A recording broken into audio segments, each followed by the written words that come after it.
Our collaboration is a lot like our marriage. It's like being on a big boat.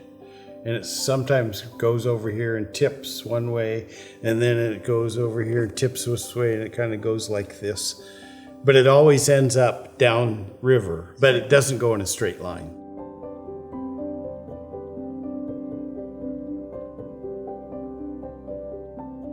Welcome to our home. I'm Dennis Evans. And I'm Nancy Mee. And we are celebrating 50 years of being together. Dennis and I are proud to have an exhibition at BIMA, much of it as a retrospective for individuals, but also celebrating our work collaboratively. Everybody starts at a different pace. Our show now is kind of about that. I was lucky. I came out like a rocket ship, and I knew what I wanted to do right away. And then slowly my work evolved, and we started to find our voice together too.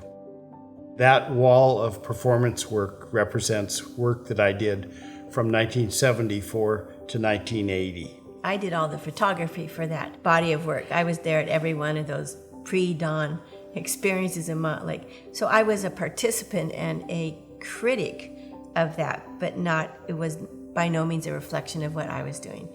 I was very slow starting, and I felt that I really needed time to discover my voice. The potency of my material was, it is so beautiful, yet so dangerous. It's transparent, it's a barrier. It is in every man's material. It is not a precious material.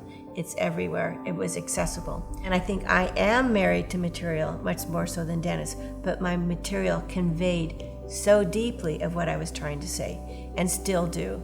So over the course of the last 44 years, I've had to have the discipline of having a concept I wanted and the content, and then learning new skills on how to express it. So I wanted to have more power in my pieces, so I started doing welded steel instead of soldered steel. I then wanted to have more fluidity of my pieces and learned how to do forging.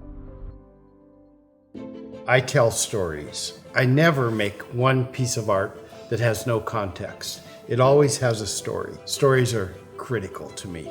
I will never make a painting that doesn't have wax on it. But in terms of what else I use, the sky is the limit. And medium is not the message. For me, it's the idea. Whatever I need to convey my content, I will use. Most of our bodies of work have been a dialogue between the two artists. We would talk philosophically maybe what that piece meant, but we would be back and forth all the time between studios. So we were asked to do a joint show. So we're working away on the pieces. So on the porch that night, I said, you are having a lot more fun executing your work for this exhibition than I am. And so she would start working on the similar theme. We collaborate on an idea, and we both come to that idea from different directions. And that's what makes it interesting, actually. I make an alchemist, and she makes an alchemist. A lot of our collaborations were based on these stories, these conceits, and then we would both go off and bring in our point of view to those things.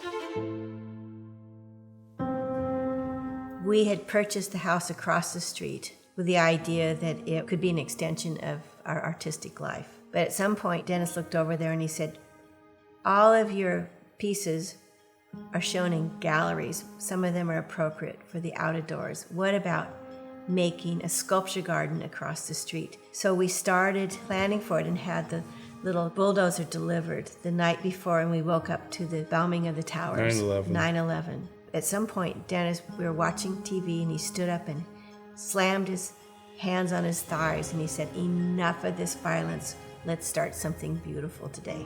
And we started the Garden for All Souls that day. And that has informed my work for 20 years. It is an ongoing theme of my work of the lamentations of the outstretched arc. It was part of a recognition of life and its transitory state.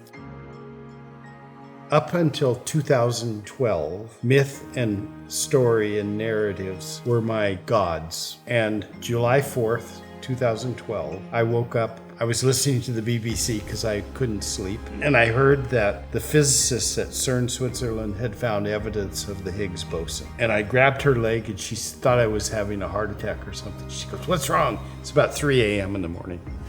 I said, I just heard the work that I'm going to spend the rest of my life doing. And that day, my myths were slain, and I became a physicist, a quantum physicist.